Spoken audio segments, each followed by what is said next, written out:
Hello दोस्तों, मैं शुभम आपका स्वागत करता हूं विज्ञास के इस डिजिटल प्लेटफॉर्म में। आप सबको पता चल ही गया होगा कि जेईई का नोटिफिकेशन आ गया है और चारों तरफ हमारे मोबाइल हो, मैसेज हो या फिर सोशल नेटवर्किंग साइट्स हो, कॉल हो, सभी बच्चों के यही प्रश्न उनके दिमाग को खाए जा रहा है कि सर डर लग रहा है। और मैं आपसे कहना चाह रहा हूँ, यदि आप भी उन लोगों में से हैं जिसे डर लग रहा है तो यकीन मानिए आप सही रास्ते में हैं, क्योंकि याद रखिएगा डर के आगे जीत है।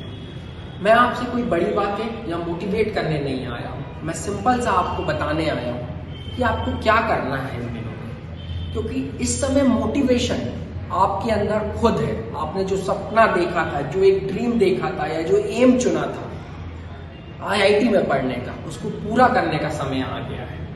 तो बस आपका ये कोई सा भी अटेम्प्ट हो, मैं चाहता हूं आपका ये अटेम्प्ट आखिरी हो। और इस आखिरी अटेम्प्ट के लिए विज्ञास आपके लिए लाया है एक फॉर्मूला जिसका नाम हमने रखा है last.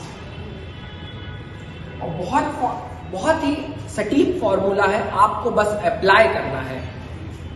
Let's attempt with exam accuracy, speed and time management. ठीक है, आप समझिए क्या बोल रहा हूं। एक्यूरेसी, ठीक है, speed and time management. Let's attempt with exam, ये तीन फॉर्मूले आप में सटीकता, अर्थात जितने क्वेश्चन अटेम्प्ट करो सब सही होने चाहिए, नेगेटिव मार्किंग नहीं। स्पीड, ऐसा ना हो पेपर आता हो और छूट गया। और टाइम मैनेजमेंट क्या कहता है, हमें ये पहचान होनी चाहिए हमसे क्या बन रहा है और क्या नहीं बन रहा है।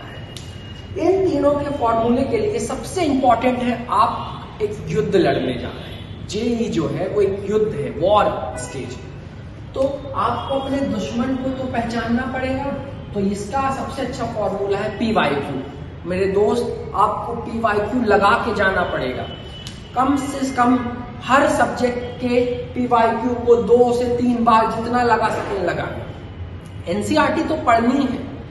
अब एक चीज आप स्पेशली समझिए, मैं आपको एक चीज जो समझाने जा रहा हूं, लास्ट जो मैंने फॉर्मूला दिया है accuracy, speed and time management में, उसमें एक चीज समझिए कि 3 सब्जेक्ट है जेईई में और आप सभी ये जानते होंगे। इन 3 सब्जेक्ट को क्या कहते हैं? सबसे पहले बच्चों का डर, फिजिक्स, फिर केमिस्ट्री और थर्ड है मैथ्स।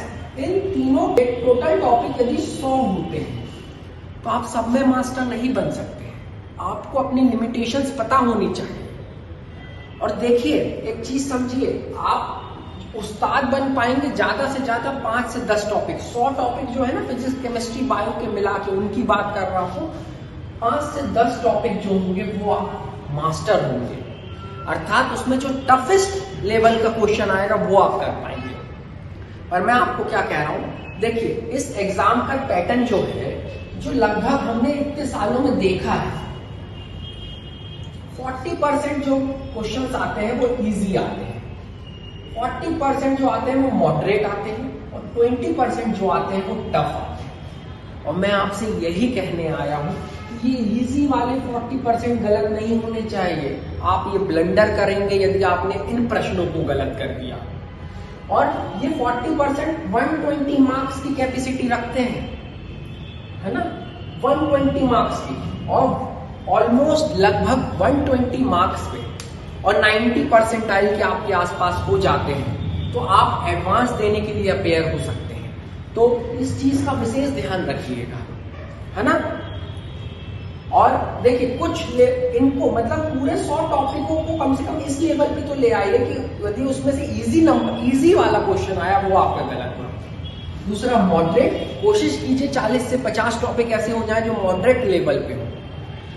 इस चीज का विशेष ध्यान रखिएगा। अब रही बात, बच्चे ऑफलाइन टेस्ट देते हैं। ऑफलाइन टेस्ट दीजिए, बिल्कुल दीजिए, पर एग्जाम का जो एटमॉस्फेयर है वो क्या है, ऑनलाइन है।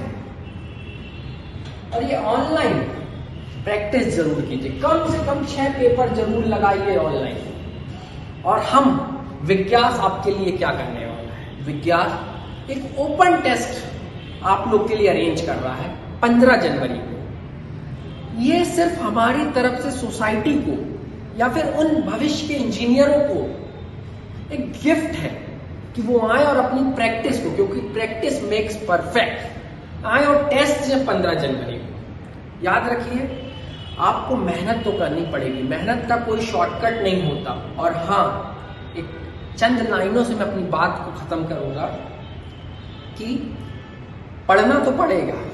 यदि दुआओं से ही मंजिल मुकम्मल होती तो हाँ, हर वीडियो देखने वाला, हर माँ का बेटा इंजीनियर होता, हर माँ का बेटा जेईई में होता। तो आपको मेहनत तो करनी पड़ेगी और ये वही समय है भाई, 18 घंटे पढ़ लो, जितना दे सकते हो दे लो। और 15 जनवरी को टेस्ट देना ना भूलें, अपने आप को जांचें आप कहाँ आते हैं। जय हिंद। अपना इस समय विशेष ध्यान रखिए, बीमारी के कारण पेपर गड़बड़ नहीं होना चाहिए। जय हिंद, जय भारत।